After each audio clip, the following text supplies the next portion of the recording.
ஹல்லேலூயா ஹல்லேலூயா. உன்னை குறித்து மகிமையான விசேஷம் சொல்லப்படும். உன்னை குறித்து மகிமையான காரியங்கள் சொல்லப்படும். தேவனின் நகரமே, மகாராஜாவின் நகரமே, தேவனின் நகரமே, மகாராஜாவின் நகரமே. உன்னை குறித்து மகிமையான விசேஷம் சொல்லப்படும்.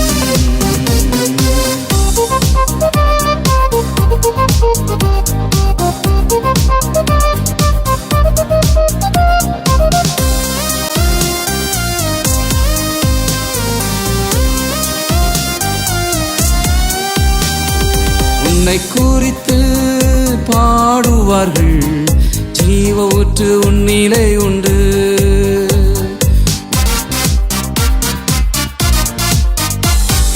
உன்னை குறித்து பாடுவார்கள், ஜீவ ஊற்று உன்னிலே உண்டு.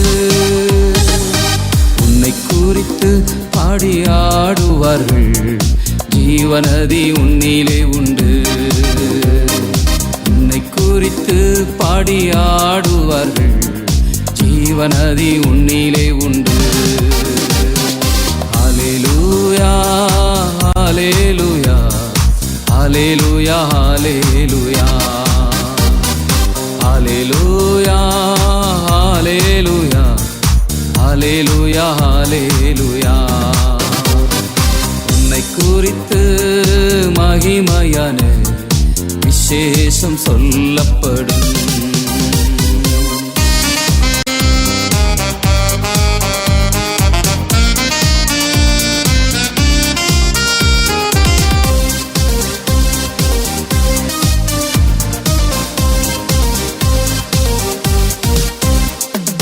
உலகத்தின் வெளிச்சம் நீ, எழுந்து ஒளி வீசு.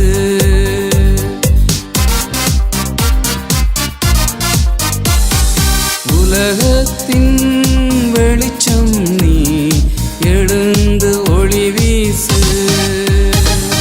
மலை மேலுள்ள பட்டணம் நீ, மறைவாக இருக்காதே.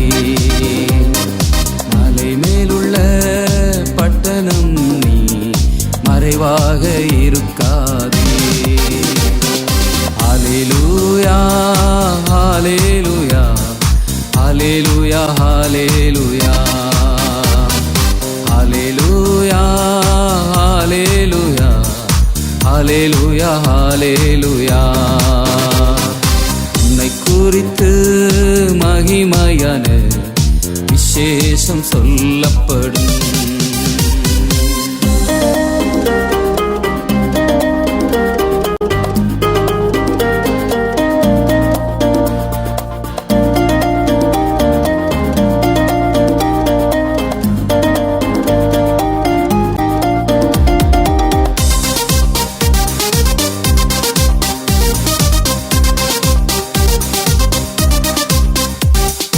பரவி போகும் மாறுகள் நீ, பாய்ந்து சென்றிடுவார்.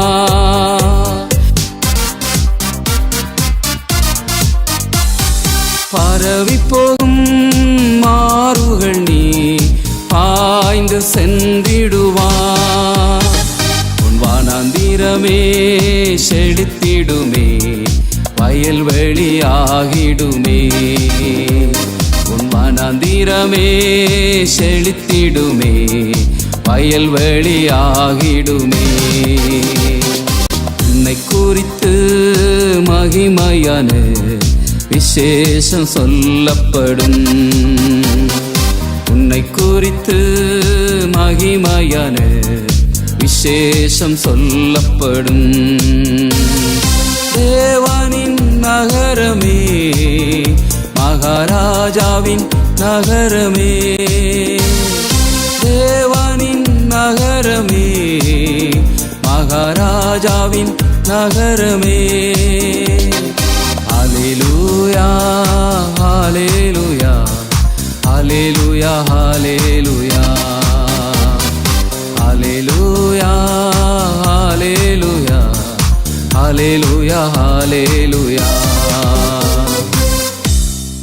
கர்த்தருக்குள் அன்பான தேவ பிள்ளைகளே, ஆண்டவரும் இரட்சகருமாகிய இயேசுவின் நாமத்தில் உங்களுக்கு என் அன்பின் வாழ்த்துக்கள்.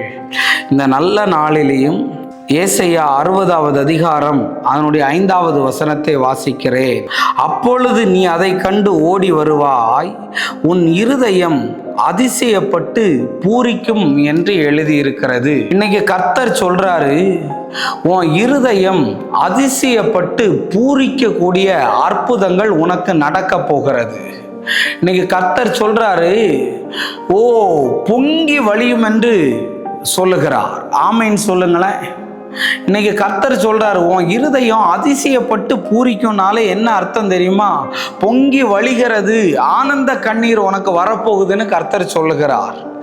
ஏன்னா இவ்வளவு நாளும் ஏதோ ஒரு அற்புதம் நடந்தா போதும், நான் நினைச்சது நடந்தா போதும்னு நினைச்சுக்கிட்டு இருக்கிற கர்த்தர் சொல்றாரு, நீ நினைக்காத அற்புதத்தை கர்த்தர் செய்ய போகிறார். சர்ப்ரைஸ் உனக்கு நடக்க போகுது. இன்ப அதிர்ச்சியை கர்த்தர் தருவார். சங்கீதம் 45 அதனுடைய 1 சொல்லுகிறது, என் இருதயம் நல்ல விசேஷத்தினால் பொங்குகிறதுன்னு. அது பூரிச்சாலும் சரி, அந்த இருதயம் பொங்கினாலும் சரி, நல்ல நல்ல விஷயங்கள் உனக்கு நடக்க போகுது. கல்யாணம் முடிஞ்ச உடனே நிறைய பேர் கேட்பாங்க, ஏதாவது விசேஷம் இல்லையா, நீ உன் வயிற்றுல ஒரு புழு பூச்சி இல்லையான்னு. இன்னைக்கு கர்த்தர் சொல்றாரு, உன் இருதயம் நல்ல விசேஷத்தினால பொங்கும், உன்னுடைய இருதயம் அதிசயப்பட்டு பூரிக்கக்கூடிய அற்புதங்களை கர்த்தர் உனக்கு செய்ய போகிறார் இயேசுவின் நாமத்தினால. இதுவரையும் ஒண்ணுமே நடக்கலையே, இவ்வளவு நாள் காத்து இருக்கிறேனே, இவ்வளவு நாள் ஜெபிக்கிறேனே, எதுவுமே நடக்கலையேன்னு புலம்பி கொண்டிருக்கிற உன்னை பார்த்து கர்த்தர் சொல்லுகிறார், உன் இருதயம் அதிசயப்பட்டு பூரிக்கிறதை நீ காண்பா என்று கர்த்தர் சொல்லுகிறார். உன் இருதயம் நல்ல விசேஷத்தினால பொங்கும் என்று ஆண்டவர் சொல்லுகிறார். நீ சர்ப்ரைஸ்ல துள்ள போற. அன்னைக்கு மரியாளுடைய வாழ்த்துதலை கேட்ட போது எலிசபெத் வயிற்றுக்குள்ள இருந்த குழந்தை துள்ளுன மாதிரி இன்னைக்கு உனக்கு ஒரு பெரிய அற்புதம் நடக்க போகுது இயேசுவின் நாமத்தினால. உன் வாழ்க்கையில இருக்கிற எல்லா கட்டுகளும் இயேசுவின் நாமத்தினால உடைய போகுது. கர்த்தருடைய வல்லமை உன் மேல இறங்கி பெரிய அற்புதத்தை ஆண்டவர் செய்வார். நம் கண்களை மூடி ஜெபிப்போம். அன்பான நல்ல ஆண்டவரே, இந்த நேரத்திற்காக நன்றி சொல்லுகிறேன். ஆண்டவரே அப்பா, இருதயம் அதிசயப்பட்டு பொங்க பரிசுத்த ஆவியானவர் உதவி செய்யும். இயேசுவின் நாமத்தில் வேண்டுகிறேன் நல்ல பிதாவே. ஆமென், ஆமென். God bless you. கர்த்தர் உங்களை ஆசீர்வதிப்பார்.